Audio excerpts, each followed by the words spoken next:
What happened to the mansion of America's second richest man?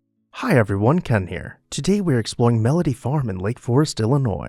Make sure to hit the subscribe button so you never miss an exciting episode of This House. In 1863, J. Ogden Armour was born into meatpacking royalty. After his father's passing in 1901, he took over as president of Armour & Company. Over the following years, he increased sales from $200 million to over $1 billion, the modern equivalent of about $36 billion per year. But this level of success did not come without its problems. In July of 1904, the Amalgamated Meat Cutters initiated a strike against all Chicago meatpacking companies. In response, Armour and the other company owners dismantled the union's efforts by employing a large number of African American workers as strikebreakers. This action led to a violent outbreak on August 19th of 1904, involving 4,000 union members and their relatives. The strike ultimately failed by mid-September, and social reform advocate Jane Addams intervened by meeting directly with Armour, successfully negotiating a contract that allowed the union to persist. If you've ever read The Jungle, you might recognize this event as one of the main inspirations for the book. Nevertheless, Armour came out on top with record-breaking profits year after year. With his vast fortune, he decided that in addition to his mansion on Chicago's famed Michigan Avenue, he would build a country house in nearby Lake Forest. Armour purchased 1,200 acres there and set out to build the largest and most lavish estate ever constructed in the Midwest.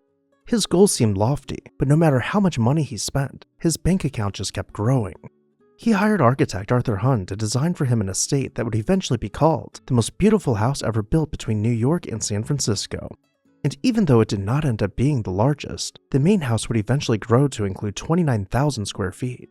When construction began, teams of workers were sent out to begin transforming the landscape of fields into lush forests boasting stocked ponds. To get back and forth to the city, Armour had a private train station built at the corner of his property with a private bridge going over the rail lines. As the house's construction continued, lavish gardens were planned to frame the mansion. Stretching away from the rear of the house, a water garden lined with terraces terminated on a casino overlooking the private lake. Looking back from the casino, you could see the mansion in the distance, flanked by green walls of cypress trees reaching towards the sky. But we are getting way ahead of ourselves. Before we head to the main house, let's continue exploring the grounds. Winding our way through the property from the bridge, we head through a lush forest with no house in sight. As we continue our travels, we can see the house stretching on into the distance. Finally, we turn to face it head-on and begin our approach towards the entrance loggia. Arriving at the forecourt, we will make our way around the fountain and pull through the porte cochere. Here we see a long drive stretching away towards the horizon. We will follow this road to find the stables. Continuing down the dirt road, the stables come into view marked by a large tower with workers' cottages surrounding it. These amenities are considered state-of-the-art with an entire building devoted just for laundry. While there are still many more lavish gardens to see, with walking paths, pergolas, fountains, and roses and more, I know we are excited to see inside. Let's head back up the service road and cross below the porte cochere one last time and find the entrance to the house known as Mellody Farm. Pulling back into the forecourt, we'll exit our vehicle and make our way towards the front door beyond the entrance loggia. Upon entering the house, we pass through a small vestibule and are immediately released into a cavernous hall clad floor to ceiling in Kenstone. The central hall measures 112 feet long by 20 feet wide and is decorated with both European and Chinese antiques. To one end, the grand staircase sweeps down from its landing where sunlight pours in through rounded windows glistening from the bronze balustrade. Off to one side, the music room stretches 68 feet long with wood paneling decorating the walls below an elaborate plaster ceiling. Towards the end of this room, the bellows of an Aeolian pipe organ are concealed by decorative screens meant to emulate the door's ironwork just out of view.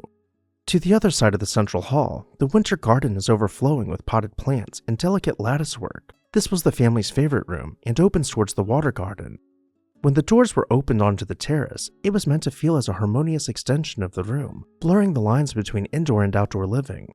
We can go back inside now and continue exploring Mellody Farm's many more lavish interiors.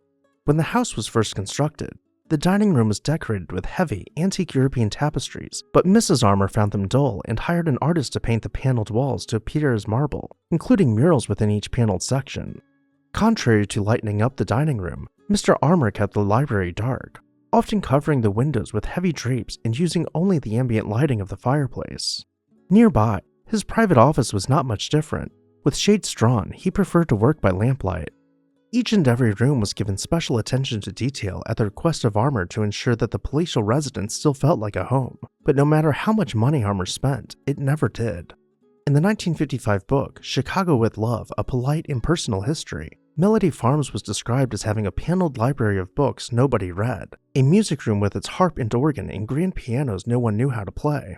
The lake wasn't fished, the horses weren't ridden, and the roses in the garden one hadn't time to smell.